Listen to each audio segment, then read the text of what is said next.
Middle east में चल रहे भीषण युद्ध ने अब अमेरिका की घरेलू जमीन पर भी दहशत पैदा कर दी है। सोमवार तड़के सुबह जब राष्ट्रपति डोनाल्ड ट्रंप अपने आवास व्हाइट हाउस में मौजूद थे, तभी बेहद करीब स्थित लाफायेट पार्क के पास गोलियों की आवाज सुनाई दी। इस घटना के तुरंत बाद अमेरिकी सीक्रेट सर्विस ने व्हाइट हाउस को लॉकडाउन मोड में डाल दिया और पूरे इलाके में सुरक्षा घेरा सख्त करते हुए एडवांस हाई अलर्ट घोषित कर दिया। सीक्रेट सर्विस के सूत्रों के अनुसार फायरिंग की घटना रात करीब 1:15 पर हुई। स्थानीय लोगों का कहना है कि उन्होंने कम से कम 3 से 4 गोलियों की आवाज सुनी, जिसके बाद सुरक्षा बल हरकत में आए। गनीमत ये रही कि इस फायरिंग में किसी के हताहत होने की खबर नहीं है। हालांकि हमलावर मौके से फरार होने में कामयाब रहे। सुरक्षा एजेंसियों के लिए सबसे बड़ी चिंता की बात यह है कि हमलावर व्हाइट हाउस के सुरक्षा घेरे के इतना करीब आखिर कैसे पहुंचा, जबकि हाल के हफ्तों में राजधानी वॉशिंगटन में सुरक्षा पहले से ही ज्यादा उच्चतम स्तर पर थी। वर्तमान में पुलिस ड्रोन और थर्मल कैमरों की मदद से संदिग्ध की तलाश कर रही है। हमलावर किसको निशाना बनाना चाहता था, अभी तक ये कंफर्म नहीं हो पाया है और ना ही इस बात का खुलासा हो पाया है कि क्या ईरान युद्ध से इसका सीधा संबंध है या नहीं। ईरान युद्ध की पृष्ठभूमि और तनाव। ये गोलीबारी एक ऐसे समय में हुई है जब अमेरिका और ईरान के बीच युद्ध अपने चरम सीमाओं को लांघ रहा है। पिछले कुछ दिनों में ईरान ने अमेरिका के 2 महत्वपूर्ण फाइटर जेट मार गिराए थे। राष्ट्रपति ट्रंप ने हाल ही में घोषणा की थी कि उन्होंने ईरान के भीतर अपने एक कर्नल को सुरक्षित निकाल लिया है। इस सफलता के तुरंत बाद ट्रंप ने ईरान को चेतावनी दी कि अगर ईरान ने हुर्मुज़ जलमरूमध्य नहीं खोला तो अमेरिका ईरान के पावर ग्रिड्स और बुनियादी ढांचे को मिट्टी में मिला देगा।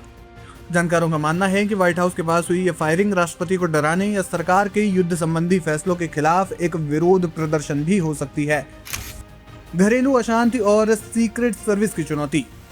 अमेरिका के भीतर इस समय माहौल काफी तनावपूर्ण है।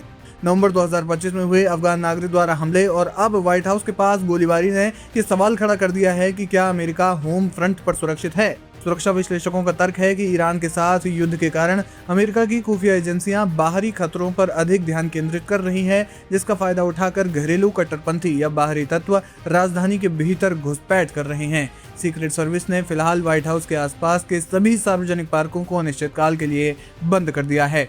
फिलहाल एजेंसियां ये जानने में जुटी हुई हैं कि क्या इसका संबंध ईरान युद्ध से है। घटना पर जो भी अपडेट होगा वो अपडेट लाइव हिंदुस्तान आप तक जरूर पहुंचाएगा।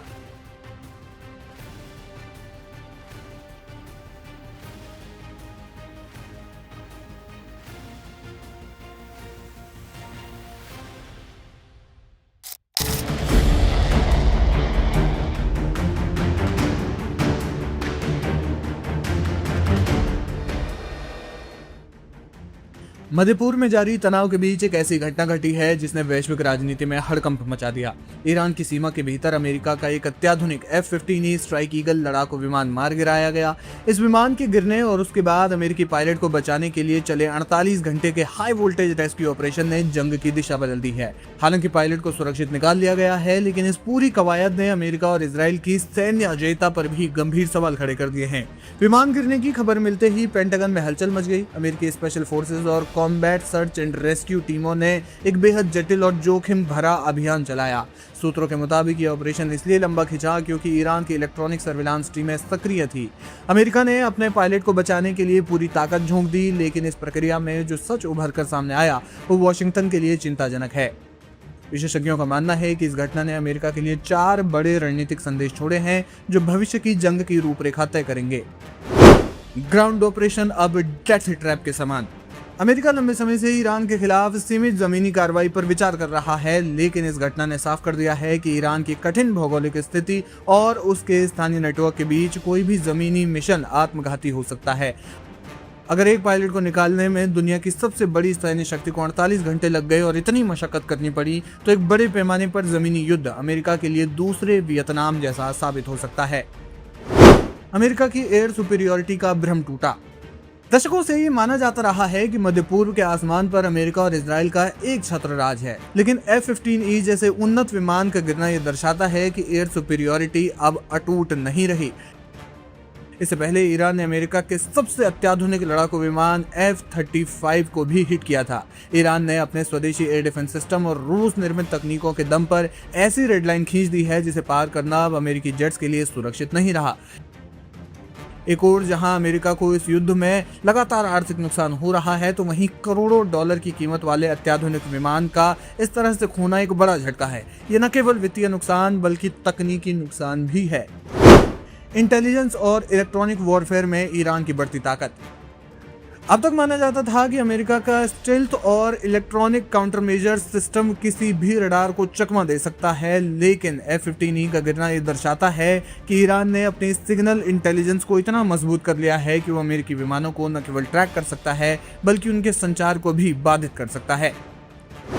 इजराइल और अमेरिकी गठबंधन की साख पर सवाल।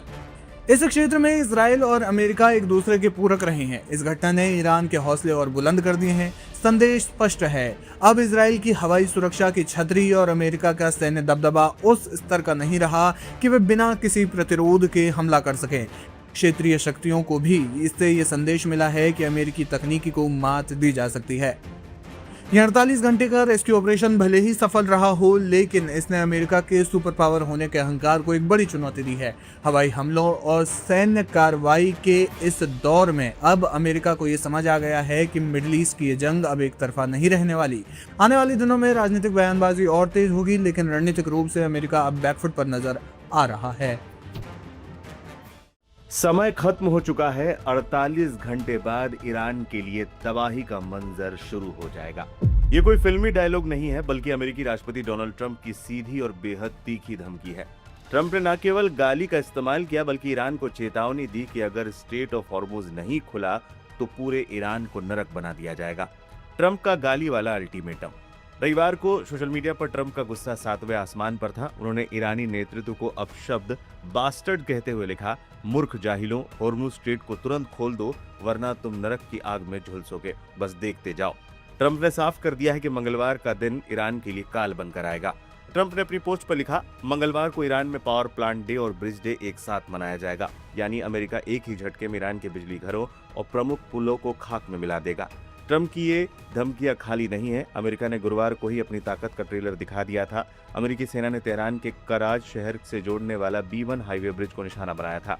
पुल की खासियत, ये मिडिल ईस्ट का सबसे ऊंचा पुल 136 मीटर का था। लागत 1050 मीटर लंबे इस पुल को बनाने में लगभग 3800 करोड़ रुपए खर्च हुए थे। संदेश, इस हमले से अमेरिका ने बता दिया कि ईरान के बुनियादी ढांचे को कभी भी ध्वस्त कर सकता है। दूसरी तरफ ईरान झुकने को तैयार नहीं है। ट्रंप के 48 घंटे के अल्टीमेटम को ईरान ने सिरे से खारिज कर दिया है।